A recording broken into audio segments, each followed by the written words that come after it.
Jatinangor yang pada tahun 2010 yang lalu itu pernah terlibat dalam kasus terorisme pelatihan militer di Pegunungan Jalin Janto, Aceh Besar.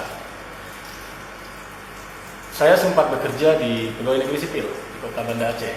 Ya, sudah bekerja sebagai PNS, tapi kemudian saya sempat terpapar oleh ideologi radikalisme dan akhirnya masuk ke kasus terorisme.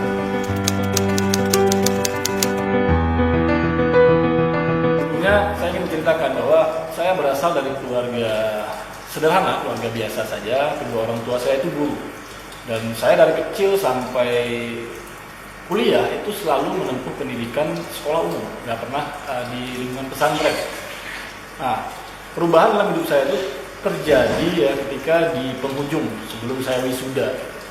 Jadi saya ini anak bandel, suka bolos, suka cabut kalau sekolah. Nah, tiba-tiba saya berada di satu titik ingin hijrah, ingin memperbaiki diri, ingin mendekatkan diri kepada Allah, ya, ingin mempelajari agama lebih dalam.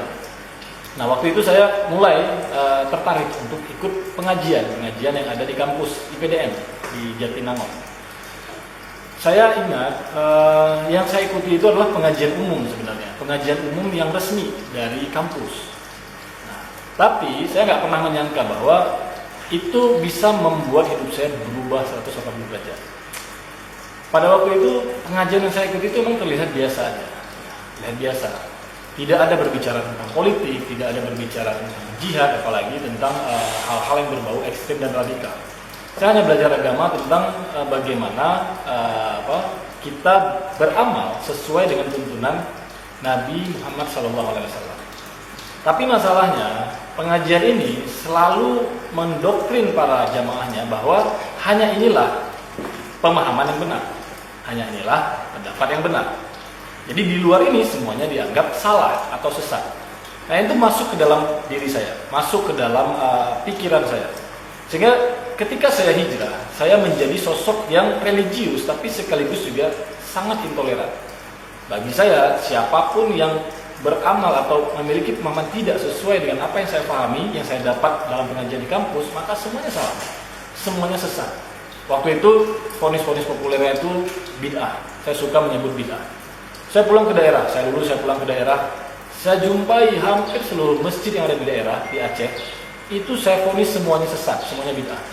Kenapa? Karena mereka misalnya mengamalkan maulid, misalnya mereka mengamalkan tahlilan, gitu. Saya anggap semuanya bid'ah dan sesat, dan saya nggak mau ikut pengajian di masjid-masjid tersebut.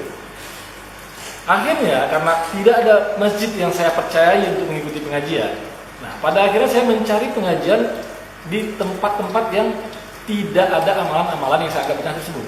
Sampailah saya di pelosok-pelosok.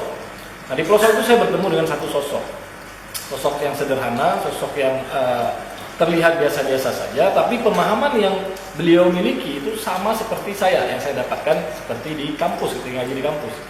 Nah, saya pun menjadi tertarik ngaji. Tapi ternyata si sosok ustadz ini yang ada di Aceh ini, dia mengajarkan saya hal yang sedikit berbeda. Dia mulai masuk ke masalah-masalah politik. Nah, mulailah mengatakan bahwa ini negara yang kafir, yang tidak berhukum dengan syariat, pemerintah yang kafir. Nah, saya tentu shock. Kenapa? Karena saya waktu itu masih jadi bagian dari aparatur pemerintahan. Nah, terjadi kegalauan yang luar biasa.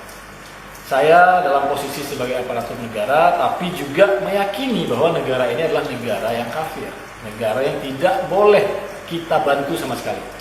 Bahkan dalam pemahaman itu negara ini harus diganti dengan negara lain yang sesuai dengan pemahaman yang apa yang kita pelajari. Terjadi kegalauan yang hebat. Saya akhirnya berdiskusi panjang dengan beliau itu, dan beliau karena bukan seorang ustadz yang terlalu kaliber ya, ilmunya juga tidak terlalu dalam, saya diberikan kontak dengan seorang ustadz lulusan Saudi, lulusan Madinah, lulusan Mekah, ya. Lalu saya berdiskusi dengan ustadz tersebut, dikatakan bahwa saya tidak boleh di PNS.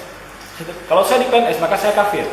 Nah, karena saya waktu itu semangat beragama saya sangat tinggi, semangat saya untuk berhijrah sangat tinggi, akhirnya saya memutuskan keluar dari PNS dan ingin berguru ke ustadz yang lulusan dari Mekah tersebut. Nah, mulailah saya keluar dari PNS, saya berangkat ke Bandung.